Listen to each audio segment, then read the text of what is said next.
What I have here is the second Hunter original out of the two that I've recently restored lately. And if you saw the video of the first one, this one automatically looks 1,000 times better. And the main difference is the blades, because this one actually has the proper blades, because I had this spare set laying around. The original blades for this fan were painted white. I didn't want to paint the other ones brown or anything else in case someone can restore those blades somehow. So that's why I left the other one white, and this is just a spare set on this one.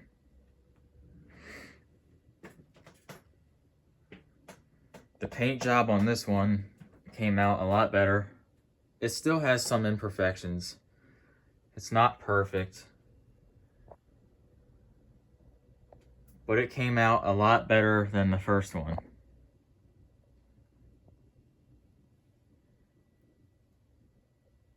I'll just show all the blade arms. As you can see, this is reverse air.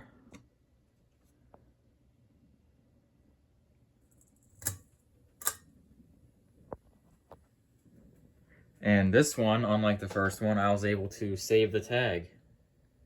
I was able to chip the paint off of this tag. And this is how it looks. Got some overspray right here and a few scratches, but no big deal. We can see it's from 1983. So I'm really happy I was able to save the tag on this one. Unfortunately, I could not remove the paint off of the second fan, but at least this one came out decent. We'll start this on low speed. This is 2-speed.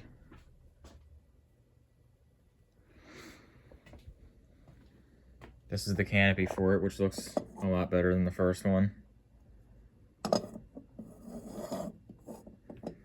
They are missing the set screws, but they do have the 2 screws that hold the 2 pieces together.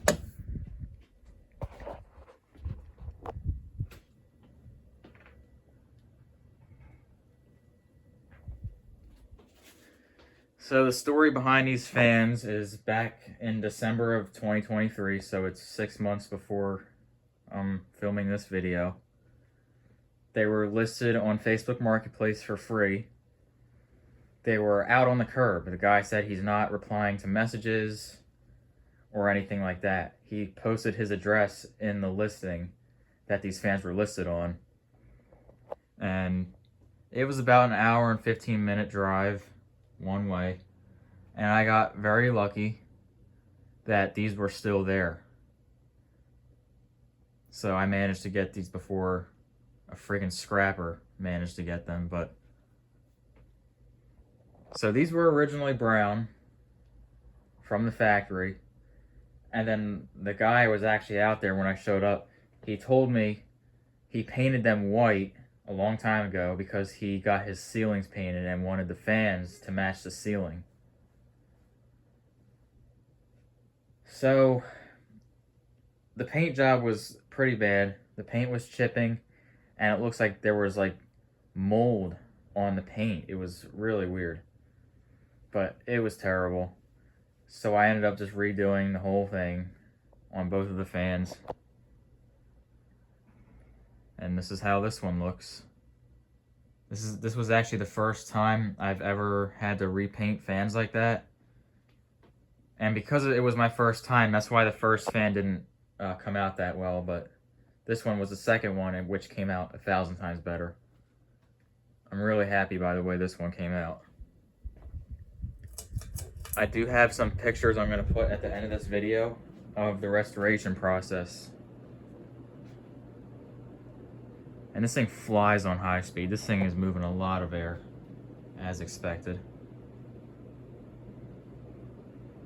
So, I'm going to put pictures of the restoration process at the end of this video.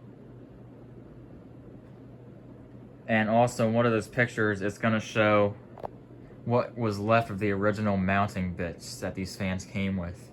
The rubber grommet was just like completely rotted away on both of them. But yeah, I don't have them with me right now, but I will show them at the end of the video. And the reason I don't have the canopy installed right now is because that electrical box is in the way.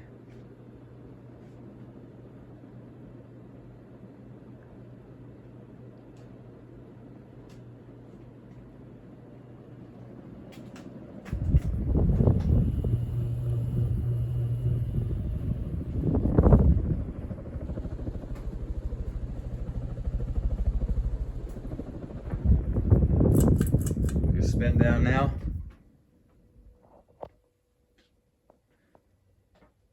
So the spray paint I used on these fans is Rust-Oleum Chestnut Brown, which is almost the exact same as Hunter's Brown, which happen to also be called Chestnut Brown. So it's ever so slightly lighter. Hunter's Chestnut Brown is a little darker than the Rust-Oleum Chestnut Brown, but it is almost spot on.